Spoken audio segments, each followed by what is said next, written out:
person takes the lamp and they rub the lamp, and then the jinn appears and the jinn offers them to do something for them, and then the jinn gives them 3 wishes that he will fulfill. It is a person who seeks help from the jinn and seeks interaction from the jinn.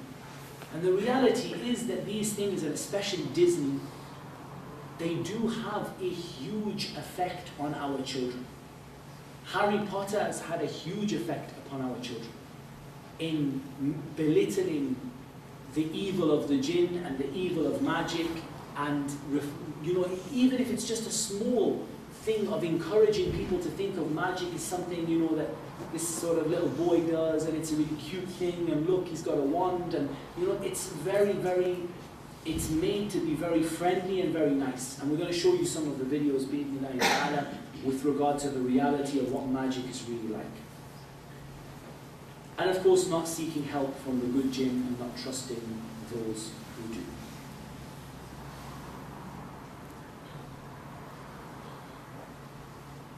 Now we're going to link, we're going to draw a link, or to make a link between our current topic and our next topic. Our next topic is going to be the topic of magic.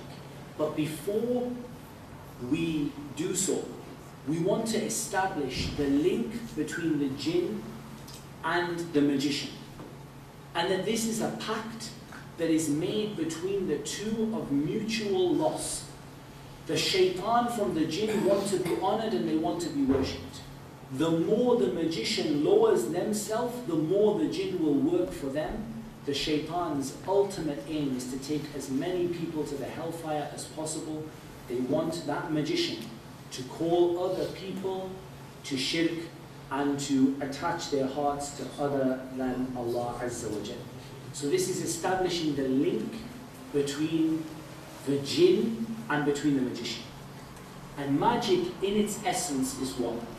Magic in its essence is a pact of mutual loss. That is what magic is. On one side, we have the jinn, or the shayateen from amongst the jinn. And on the other side, we have the magician. And what the magician will do is the magician will seek to fulfill the desire of the shaitan to be worshipped besides Allah. The more the magician lowers himself, and the more the magician disbelieves in Allah subhanahu wa ta'ala, the more the jinn will work for him. However, the jinn or the shayateen from the jinn, they have an aim. And that aim is to take as many people to Jahannam as possible. And therefore, it's not enough for the magician to simply call upon the jinn and lower himself. And if you think of this in terms of the magician selling his soul, in terms of the magician giving up his religion for the sake of the jinn, then we need to understand that once the magician has sold his soul and given up his religion, what is left for him to give up?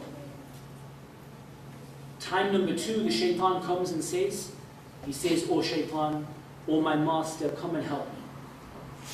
The shaitan says, "What am I going to do for you? You already gave me everything you have. You already gave me your deen, you already sacrificed your religion, you already destroyed yourself, you already committed the worst of the worst kinds of sins. What is there left now for you to do? Now you need to bring other people to me." And this is the only way that the shaitan can fulfill, that the sahir, the magician, can fulfill the need of the jinn to be honored and worshipped, is to bring more people to worship them and more people to disbelieve in Allah. So in the beginning, it's the magician. And I'm going to show you a couple of videos just to illustrate this. I am not going to show you all of the videos I have. Some of them are just not appropriate for showing in the masjid. And especially if we have a mixed audience and we have some kids in the audience, etc. So I'll refrain from showing you all of them, but I will show you some of them that will illustrate the point that I am making.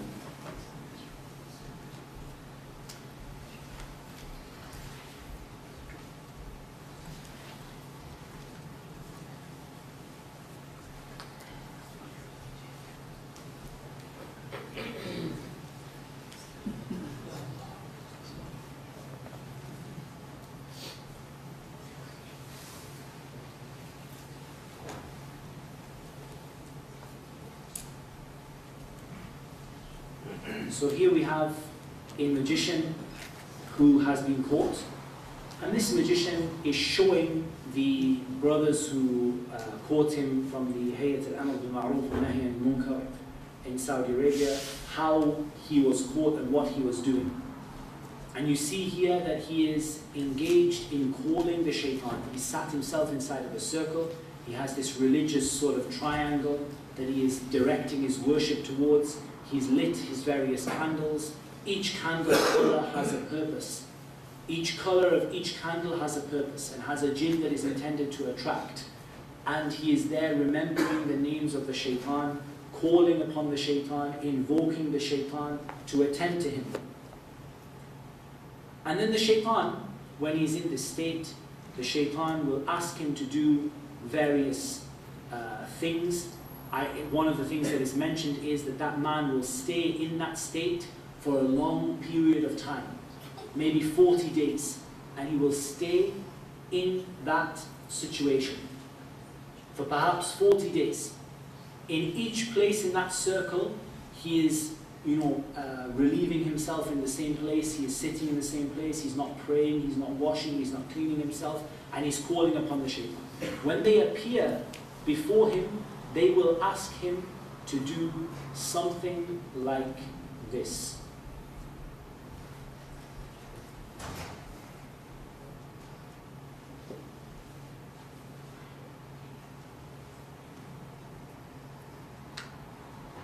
Something like this. Here you can see, Allahu Musta'an, you can see 51 of the masahif, copies of the Mus'haf. Each one of them has been smeared in filthy substances, in human excrement, urine, feces, and so on and so forth. Some of them have been smeared in blood, and they have been put into a sewer, into a human sewer to disgrace the Quran. And so you can see there are things stabbed into each one.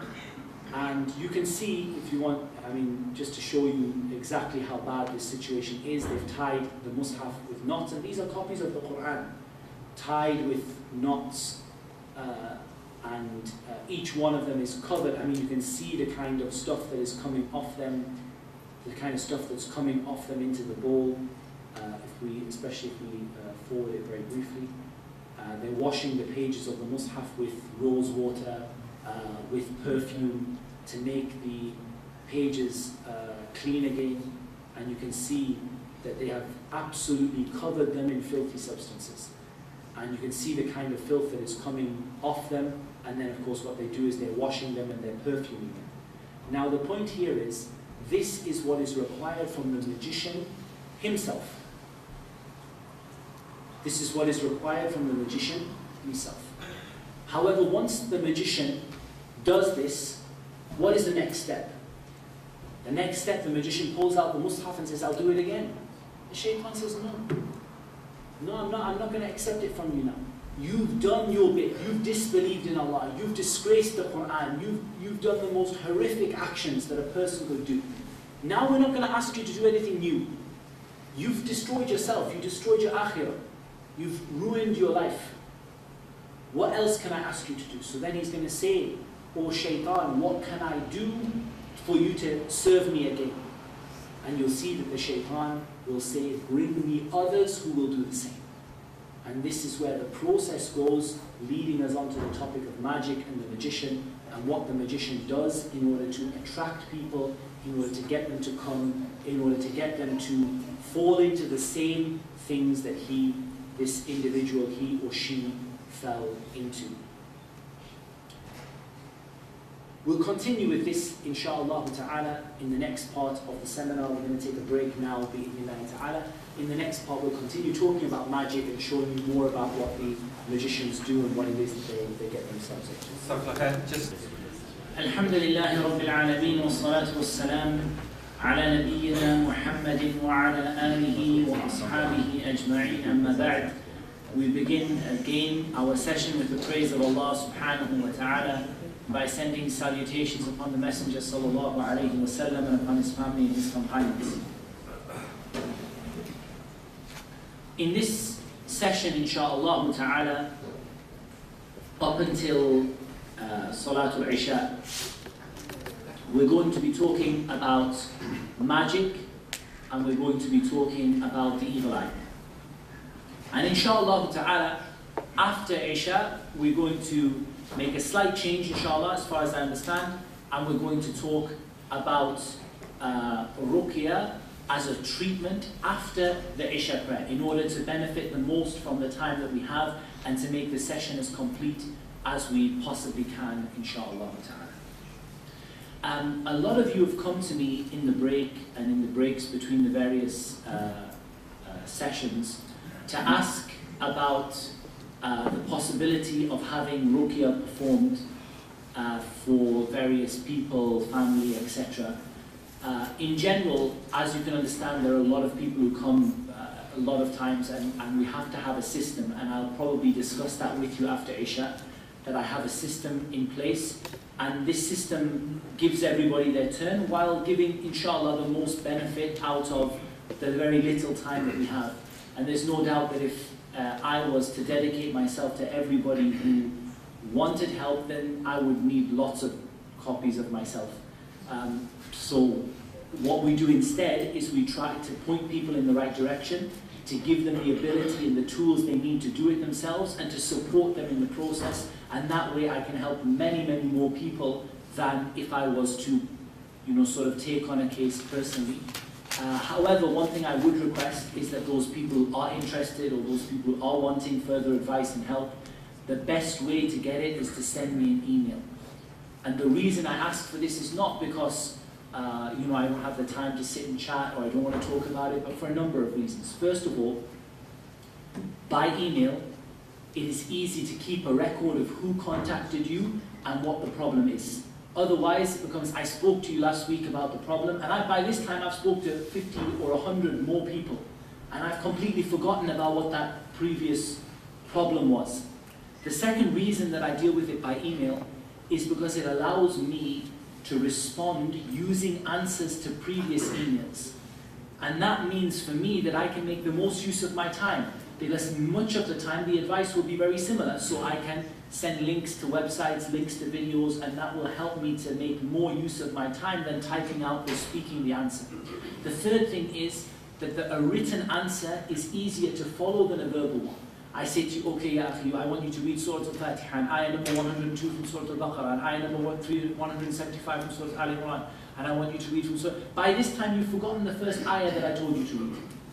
However, when it's written, it's easy for people to follow, and it's easy for people to implement, and if they get stuck, it's easy for them to get back in touch. And the last reason that I do it is it lets me deal with cases in order. Because it's not fair that some poor miskin person has emailed me like 4 weeks ago and I still haven't got back to them, and then someone grabs me in High Wycombe and says, look, can you just quickly come and sort this problem out for me, and then I leave those people, and I'm going to be asked about that on the Day of Judgment. So email allows me to deal with it in order, in a way that is easy for me to manage. So my email is really simple. It's muhammadtim@gmail.com, and Muhammad is spelt in the I guess the more Arabic, traditional Arabic way, M-U-H-A-M-M-A-D. So with a U at the beginning and an A at the end, and not with an O and an E, with a U at the beginning and an A at the end, muhammadtim@gmail.com. And if you send me an email, tell me what the problem is, inshallah, then within as quick a time as I can, I will do my best to get back to you with an answer, with what to do, with how to follow, with a program that you can implement, and with some specific advice. And of course, myself and my Ruqya partner, Basak, who is over there. Basak, you can... Basak, who is over there. Inshallah, Basak works with me in doing Ruqya, is that we do, if we sometimes come, for example, if I'm coming to High Wycombe to deliver a talk, or I'm coming to the local area, then inshallah we will try to, organize a Ruqya session for some people, or try to see people, on the way. That's not a problem, but I don't travel for Ruqya. So I wouldn't come to High Wycombe for the sake of doing Ruqya on a family. and I generally discourage people from coming to Newcastle for Ruqya. And the reason is, it means the people in Newcastle don't get Ruqya that they're supposed to get. And it also leads people to exaggerate with regard to individuals that, oh, you know, I went to Muhammad Tim and I got better, and therefore, you know, if you go to Muhammad Tim, you'll get better. And that's already taking people away from the path of Allah Azza wa Jal. And so what we're trying to encourage is, we give you the tools you need to be able to treat this problem, and we support you through it. So you get stuck, I don't know what to do, inshallah we'll do our best to come to read, you know, on the way somewhere, on the way back somewhere. But generally you'll find the Ruqya cases that are successful are the cases where the people are treating themselves and their families are working together to treat them. As for the cases where the person is waiting for the Raqi, doesn't matter who you bring. Bring the Imam of the Haramain, bring whoever you want. They will not be able to read on you enough for you to be able to get through the problem in most cases. So in general, you need to be able to read on yourself, to read on your family. And of course, the advantage for me is, if I can get one person who reads on their family successfully, alhamdulillah, that person is then a source of benefit for not just their family, but for another family, and another family, and another family. And this way we have lots of people in, say for example, High Wycombe, we have 5, 6, 7, 8 people who are able to help other people and help themselves with the permission of Allah Azza wa Jal. The alternative is, you wait for Muhammad Tim goes away, you wait again, and we're not developing the community in this regard in any way. Whereas what we want to do is want to have individuals who they themselves are developing themselves, they're learning, they're treating their families, and then they go on to help other people, inshallah, meaning you have to understand the sheer number of people who have problems. I mean, black magic that we're going to talk about has become the norm in many, many societies. It has literally become the norm. You know, I'm talking about Pakistani culture, Bangladeshi culture, Moroccan culture, other places where it is absolutely the norm. If you have a family disagreement, if someone refuses your son's hand in marriage, let's go to someone and let's have something done on them. And so this is a really, you know, it's an epidemic. It is literally afflicted hundreds and hundreds of families in every locality. That means there aren't enough people to be specialized to do it. What we need is, we need people who can self-treat, treat others, and inshallah what we do is we act like advisors and mentors, and we try and give you some advice, we try and help you along the way. And if things get really difficult and the person's stuck on the ceiling and, you know, the pots and pans are flying, then we can come and you know, hopefully deal with that issue as and when it comes. I love those things when they happen, but subhanAllah, it's not really actually that common. It's not actually, and Basak will tell you that it's not actually something that we deal with on a regular basis. A very few number of cases where things get really weird. Although the term weird in Ruqya is very, I don't know what the word is. The term weird in Ruqya is very subjective, in the sense that what might be weird for me, or what you might consider weird, is I most likely, after a lot of Ruqya, don't consider it to be particularly strange at all. We come on to talk about magic. And I want to talk to you about magic, and I, for some reason, don't have the slide in this presentation, but I think I may well have it in this one. As I said, there's a lot of these talks get done and they all have different presentations and things like that. And I have a suspicion that yes, we do have this one in here. And this is a very old presentation because it has IDC, which I don't work with anymore, but I'm sure we'll benefit from the slide. Okay, so we're talking about magic in the light of the Quran.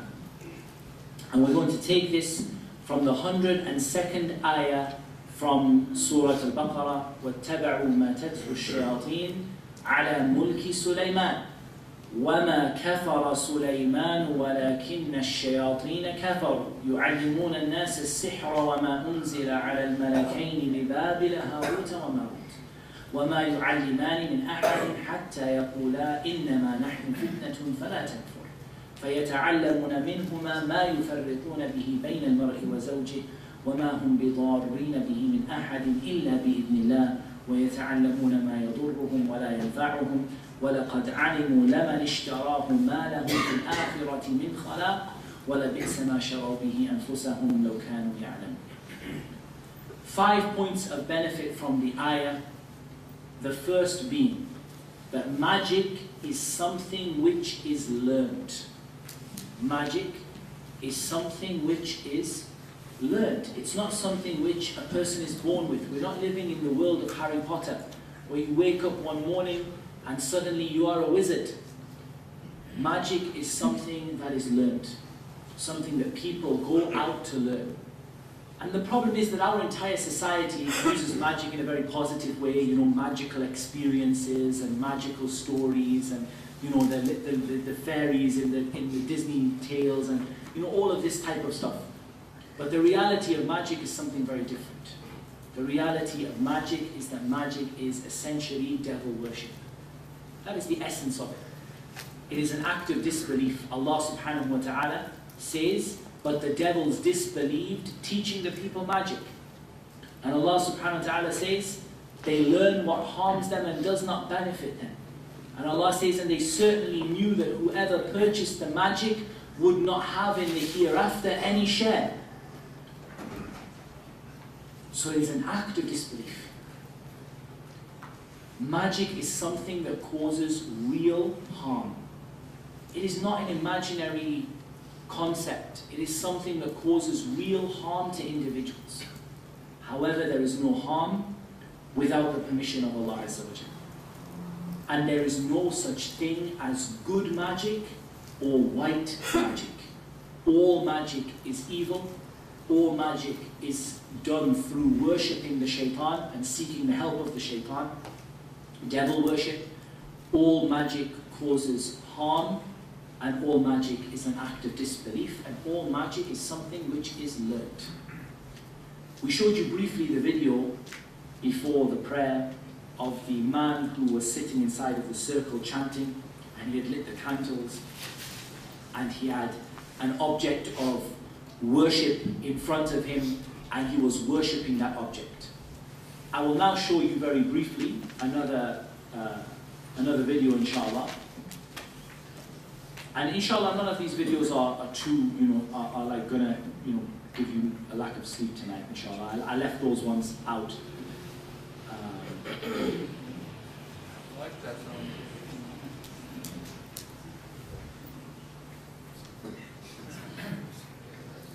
So here we have another magician who was caught peddling his disbelief. And as you can see, the first thing you're going to see is that this individual is dressed completely in red. And we know that for a man to dress completely in red is forbidden in Islam. And everything they do is deliberate. Everything this individual does is deliberate. He is dressed in a color that is forbidden in Islam to wear from head to toe. There's nothing wrong with wearing something that has red on it, but to wear completely red from head to toe is forbidden for a man to do. And you can see he's lighting incense in the way of, and the incense he is using is in the way that the Hindus use incense and so on and so forth. He's using it to bring him close to the shaitan. And then he begins to whip himself. He begins to actually strike himself and to whip himself. And all of this is to do with disobeying Allah. Allah's forbidden you to harm yourself. Allah's forbidden you to harm your body. Allah's forbidden you to cause harm to yourself or to betray the trust that Allah subhanahu wa ta'ala has given you. So he would begin by whipping himself. Then what he would do is he would take a bird and he would slaughter that bird to other than Allah, i.e. to slaughter it in the name of the jinn. And he would slaughter it in a way that the bird did not die immediately, as in to pierce it so that it was spilling blood. Then he would let the bird fly around the walls so that the blood of the bird that had been slaughtered was staining the whole wall all the way around it. Why? This is all to do with uncleanliness. It's all to do with bringing the shaitan. It's all to do with, you can see, to do with sacrifice to other than Allah, to do with worship of the devil. And then you see what this individual would go ahead and do. You're going to see in a second how he would go ahead and what he would do.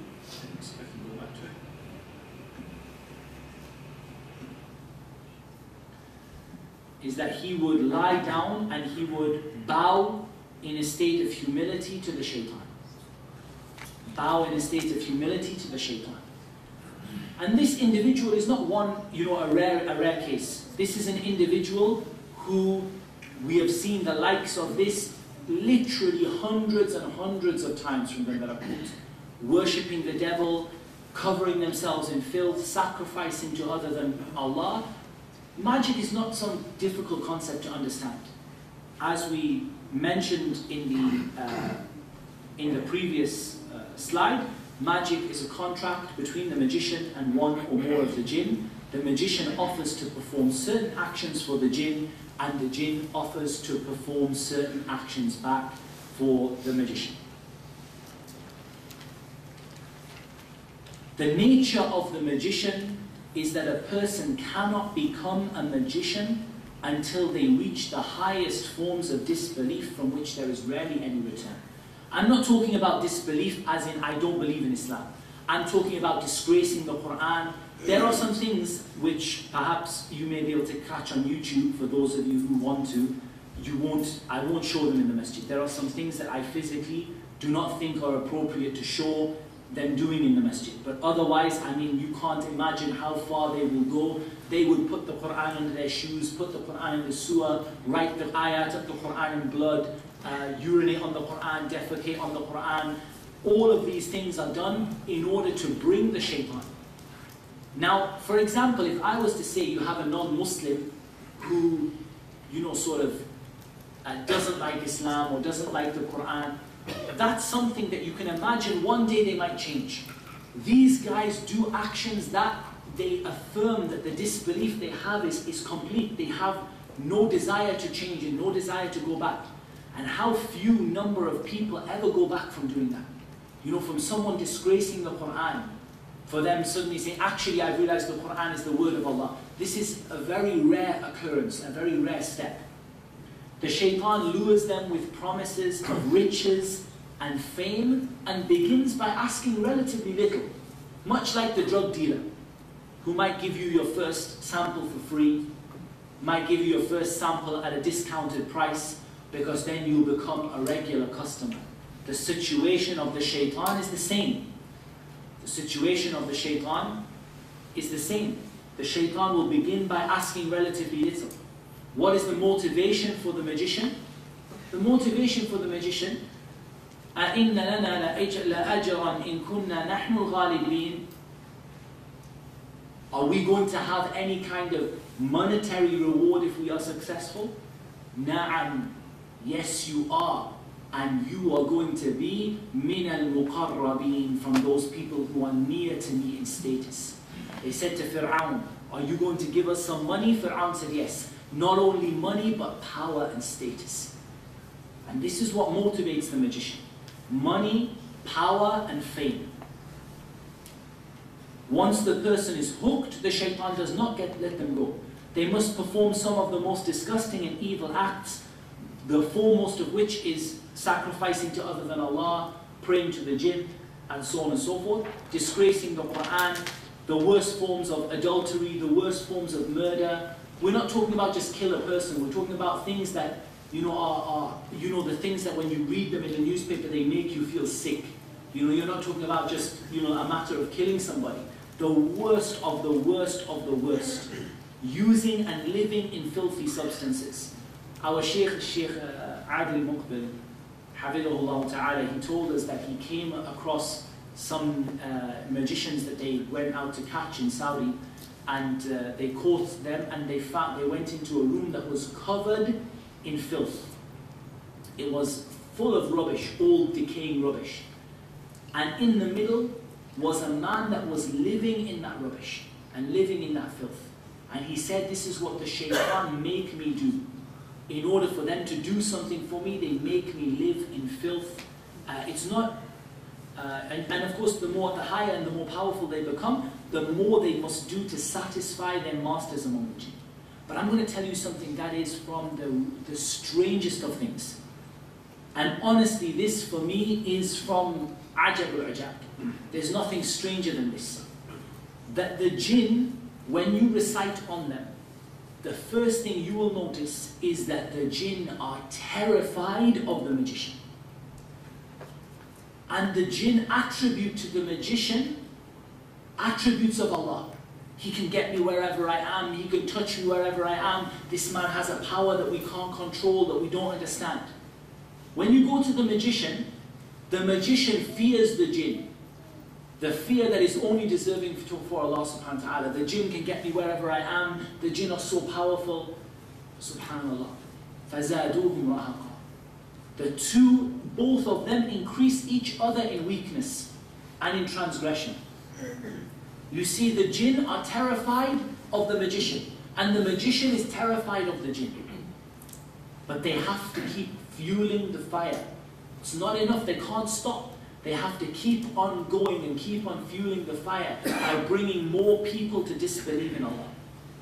It is not uncommon for them to be ordered to make an open show of religion, but for example to pray without wudu or to pray less than 5 times a day. Now let me explain this to you a little bit more with regard to that last point that I made. You would imagine the magician to be this sort of filthy, disgusting individual with, a couple of horns and, like sort of an evil look in their eye. The reality is that many of the masajid are full of these people. And some of them have a beard that would, go in a competition as the longest beard in this room.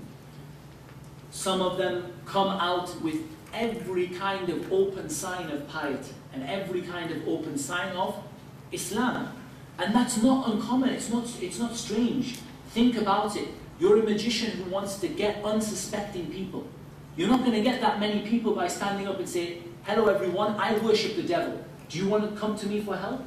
You're not going to get people come to you. How are you going to get people?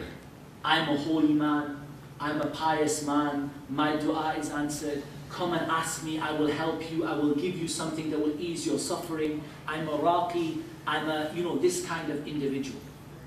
These are the people who are the majority. And I said this today in London, and a brother stopped me, he said, Wallah, you told the truth. He said, we met a guy who was giving out cards on the street, saying that I can heal you, and I can help your problems, and any problem you have, I can tell you, your future, and all this, devil worship. They said, we came to our local masjid, and the man was sat in the masjid doing magic. What was he doing? He was reading the Quran backwards.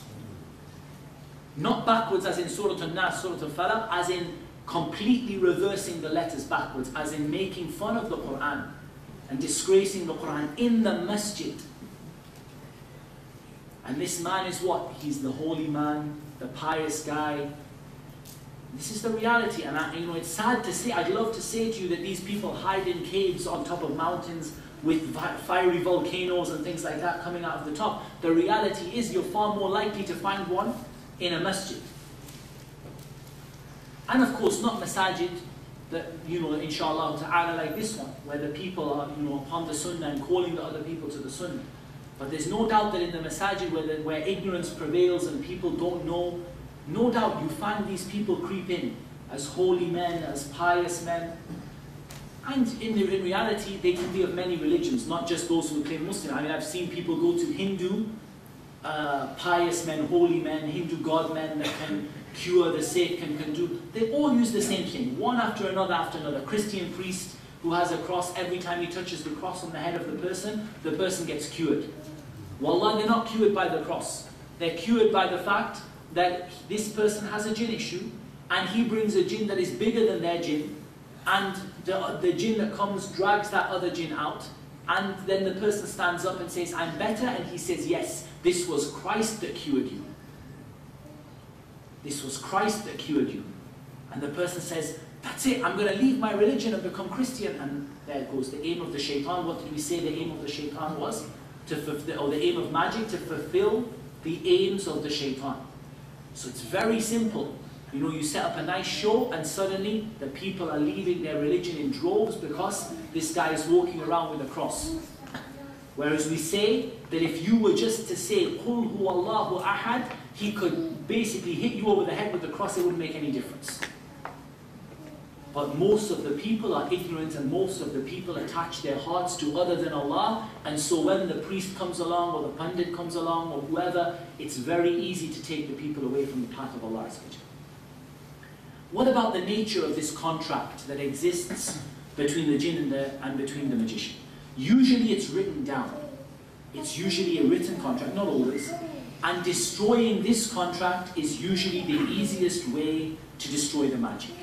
This contract often contains symbols, charts and tables containing numbers and letters.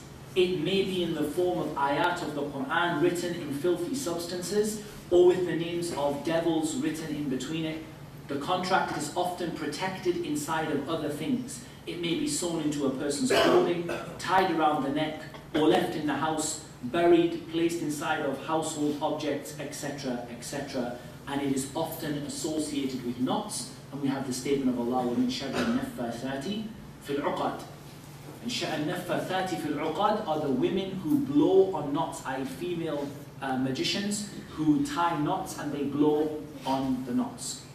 Now just to reinforce this for you, I will show you some of the various types of magic that people do. One of them is air magic, and you'll be able to see this, inshallah. Again, I'm just going to show you very quickly because we don't have a lot of time. This is a bird, and this bird was captured from the house of a devil worshipper. And inside of the wing of the bird is sewn into the wing of the bird the magical contract, which we can see here if we forward on, being opened. These are knotted pieces of string which have been blown upon, and inside of it is a human hair, as far as I remember, which has been used to conduct the magic upon that particular individual, and this is found within the strings and the knots that are made within them. Likewise, we can see an example of one that is buried. This one is buried in the ground, and you can see as they extract it from the ground, you can see there are Arabic letters on, Arabic writing. Again, your average person will get confused. Just tell them it's the Quran. Most of them can't read the Quran properly, and they would never know the difference. They say, oh, it's Arabic, it must be the names of Allah. You see these random letters, every single letter has a purpose. Every single letter is intended to do something, and I'll show you an example of that in a moment. I'll show you another one that it was buried in the ground. So again, they're digging, this time inside of a grave, and this one was buried in the grave. And they open it up, and you can see it is a pouch of material, and you can see what is inside of the pouch. That you have all sorts of bloody substances, and their Quran is in there as well, and there is an egg, there's a lemon, there's bits of needles, there's a dead chicken's head that's been sacrificed to other than Allah, and you can see pins are stuck in various things in the way of the voodoo dolls. All of these things have their origin in magic and the magic that is done, and that is not the only one. Likewise, you see them in the sea. So here, this is magic that has been thrown into the sea, and if we forward the tape a little bit, you can see that these things have been picked out. You have copies of the Quran that have been disgraced, that have people's names written on them, that have all sorts of paper. You can again see a written contract, and it has all of the writing on there, and the person is reading over it, and again it is covered in filthy substances. So this is an example of some of the contracts that are written by magicians, and an example of some of the sacrifices they do. I can show you one example of some of the sacrifices that they do. This is a raid that is conducted by the Hayat al-Amr bil Ma'ruf and Nahy al-Munkar in Saudi, and they're raiding this individual who is a known magician. And just you want to see what it is that this guy has in the car. We'll forward it a little bit. A little bit of an action chase here. Guys pull him over, run out of the car. He's arrested by the police. And we'll see what it is that he has in the car. He has a strange looking, I don't know whether that's a goat or a sheep, whatever it is, a strange looking animal. In fact, he asked for a goat that looks like a vulture. And he had agreed with the person who had caught him that he was going to sacrifice it in the toilet at sunset. So this goat was intended to be sacrificed in the toilet at sunset, and this is one of the individuals who was caught and put in the back of the van with the goat. I love the way they do things in Saudi Arabia. But he was intending to slaughter that in the toilet at Maghrib. That is what he eventually confessed to, that he was planning to slaughter it in the bathroom, in the toilet at Maghrib time. Now, if I could just take a minute to show you something else. I just want to show you some examples of the kind of things that we're talking about with regard to the ta'weef. What kind of symbols, what kind of contracts the things would make up. There's one example there. These are 7 symbols that you will commonly see in a magical contract. And these represent the 7 stars of Babylon that were worshipped as gods besides Allah, and they're written to protect a person, like to offer a person protection, or to beseech the jinn to protect a person. If we look at this one, this is very common. This is called Al-Muthallath Al-Ghazali, and it's called the Ghazalian triangle, even though it's not a triangle, but in any case. What it is intended to represent 3 of the names of the shaitan, 3 of the names of the devils, Batab, Zahaj and Wah. 3 of the names of the shayateen, or the kings of the shaitan. Each one has a numerical value, and you'll see the numerical value in a moment and what they do with it. There's an example of another one. You can see here that everything is written in clear Arabic, and then at the bottom you have these random symbols. Each of these symbols has a meaning, and you can decode them using the chart. Here's another example. Lots of random numbers written in squares and boxes, things written around the side. O Jibreel, help me. O Mikael, help me. O Muhammad, help me. So open disbelief, open shirk. I've actually opened them, or I've seen them opened with the words Iblis, Iblis, Iblis just written again and again inside. And this person thought it was Ayatul Kursi, or they thought that it was something that was going to benefit them. I'm going to show you just a couple more examples so that it's nice and clear what we're talking about. This is an example of a one that's done with human hair. So the human hair is tied up, knots are placed inside, and inside of the human hair is placed the magical contract that is written. That one is stamped or stapled into a shoe. This one is, again, human hair that is knotted around. This one is the one that is a bit of a colourful one. That's another one that's a bit less colourful.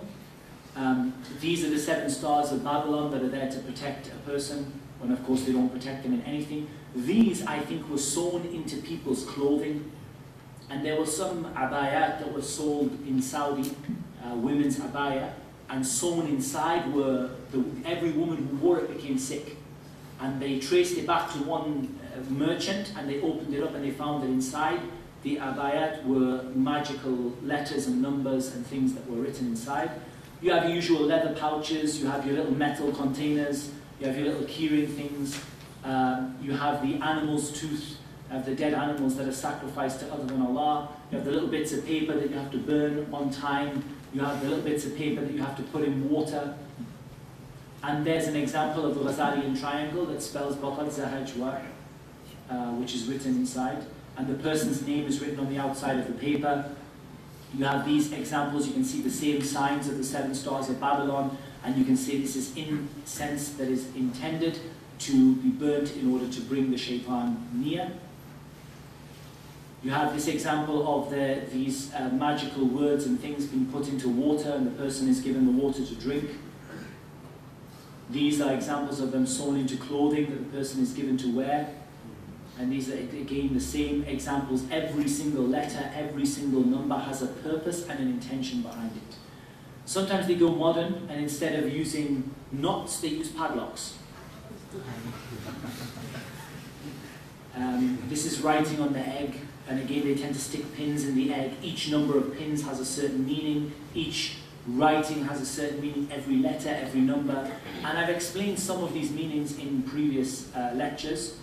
The really awkward ones to get rid of are the ones that are engraved in metal, because you have to grind the metal down to get rid of them.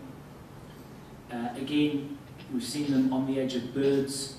I'm not even going to talk about that, that's just disgusting. And all of these things are linked to the star signs. So it's linked again to horoscopes, it's linked to the stars. And this is the statement of Ibn Abbas, radiallahu anhuma, that there are a group of people, يَنْظُرُونَ or يَكْتُبُونَ أَبَجَاتٍ. They write down, let things in code. يَنْظُرُونَ فِي النُّجُومِ. And they look at the stars. مَا أَرَى لَهُمْ مِنْ فِعْلِهِمْ هَذَا مِنْ خَلَاقٍ وَمَا أَرَى لَهُمْ مِنْ خَلَاقٍ أو فِي الْآخِرَةِ مِنْ خَلَاقٍ. I don't think that they have any reward in the Akhirah. So Ibn Abbas knew that this is how magic is done. They calculate, they use your mother's name, they use information about you to calculate your star signs, and all of these things are falsehood. But they use it in order to come close to the shaitan, and then they calculate you as either being fire, air, water, or earth, and they put you in,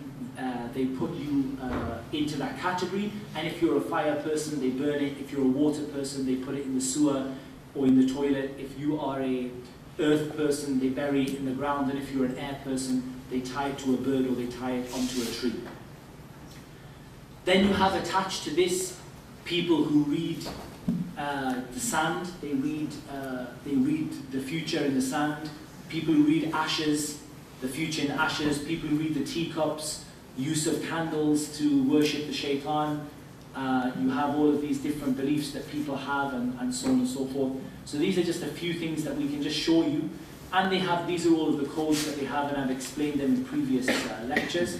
There's another one. This one is supposed to be Surah Yasin.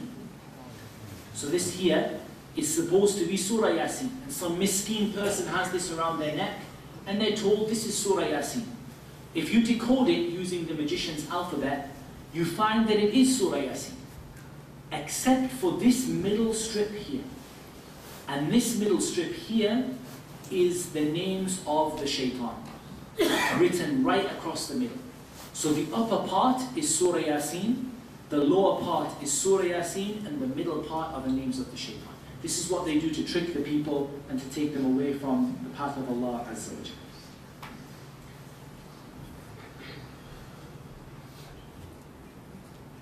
I think that's the most important things to show you from that part of the presentation. In terms of the purposes of magic, these are defined by both the magician. So the magician may want to attack someone for financial gain, or as a request, or to show his power, or to make someone love someone they hate, or to make someone hate someone they love, and by the shaitan, whose primary aim is for people to disbelieve and to commit acts of polytheism, as well as to break up everything that Allah Azza wa Jalla loves. As for the symptoms of being afflicted by magic, they are very similar to the symptoms of jinn possession. Why? Because magic is enforced by who? By the jinn. The jinn are the ones who go and actually make the magic work and enforce it. And because they enforce it, that means that many of the things are similar to jinn possession. However, some things are a little bit more specific. Sudden love or hate, which is against character. Incurable sickness, which seems to have no cause.